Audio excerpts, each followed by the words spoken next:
Well, no doubt, Albuquerque fire crews were nonstop overnight. Yeah, not just one, but two different fires in the city. And in one case, some teens were in the right place at the right time.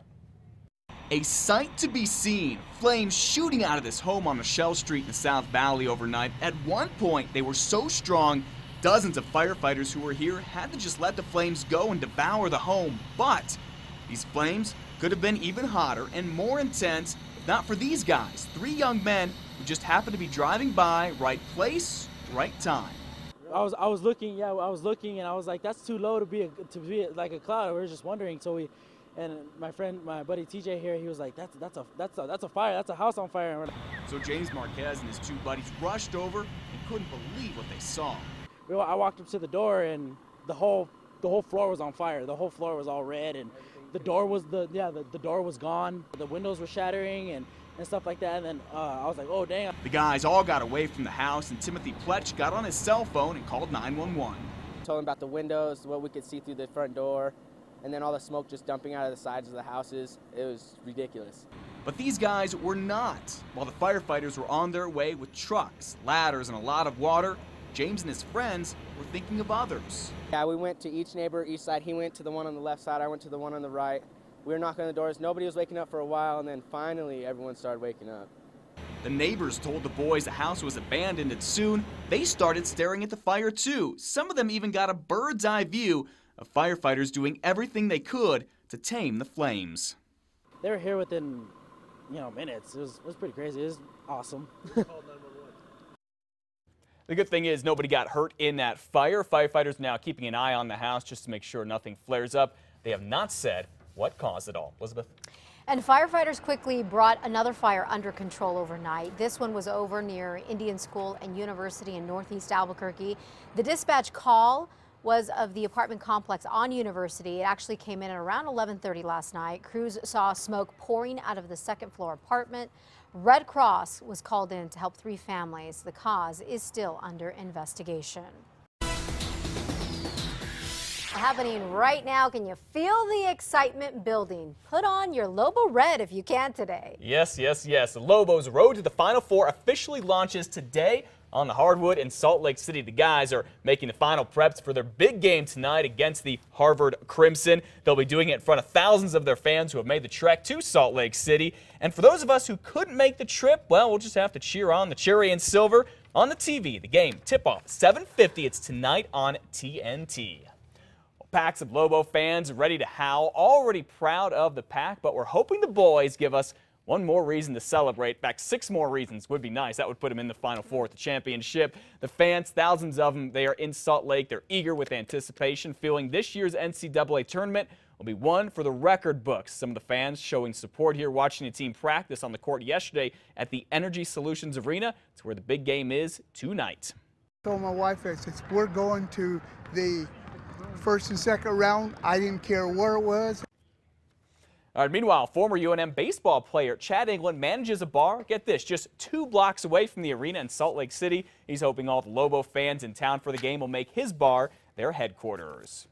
Now, no Lobo coach has come even close to matching what Steve Alford has done in his first 6 years at the school. He's made a lot of money for UNM, and now he's going to make even more than ever because he just signed a new 10-year contract that will guarantee him more than $1 million a year. That's a pay raise of $240,000. This is where I wanted to be. This is a commitment that I wanted to make more than anything else because I found an institution, I found an area of the country that I really, really like. We're being extremely successful, and we think we can be even more successful in the future. And that future includes a lot more of the Alford family. The coach's son, Corey, is a freshman on a team, and Corey's younger brother, Bryce, he's great. He's a star at La Cueva High School. He's going to be a Lobo next year.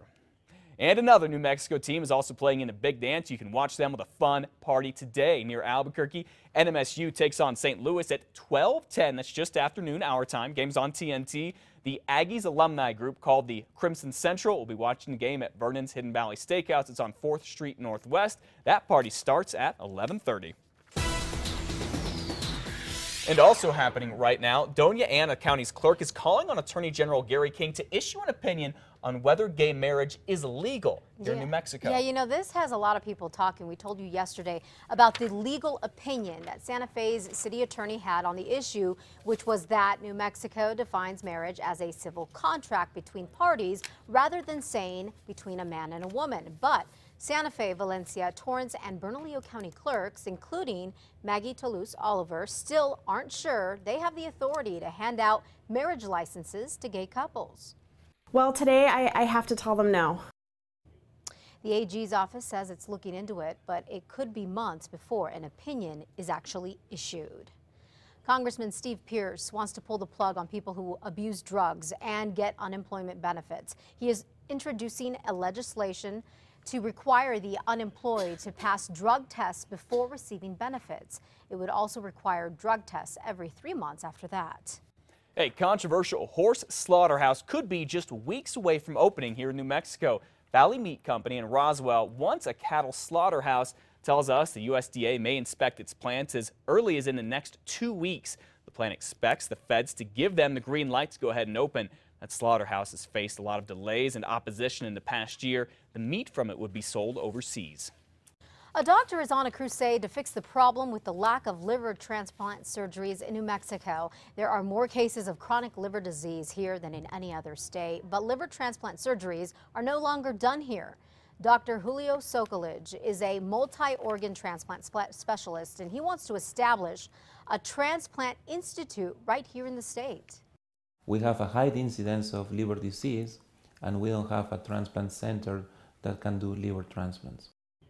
But it is going to be an uphill battle. National rules state that transplants must go to the sickest instead of those who are on a waiting list. New Mexico, the House passed a memorial, which is kind of like a bill this year, asking the Department of Health and UNMH to study the feasibility of creating a liver transplant center here. You know, a lot of those transplant surgeries are moved obviously out of state because of the new national federal rules. It would be great if they could do them here. It'd be great for patients in this area and in the Southwest, and also great. Bring a lot of good jobs to the state as well. All right, stick around.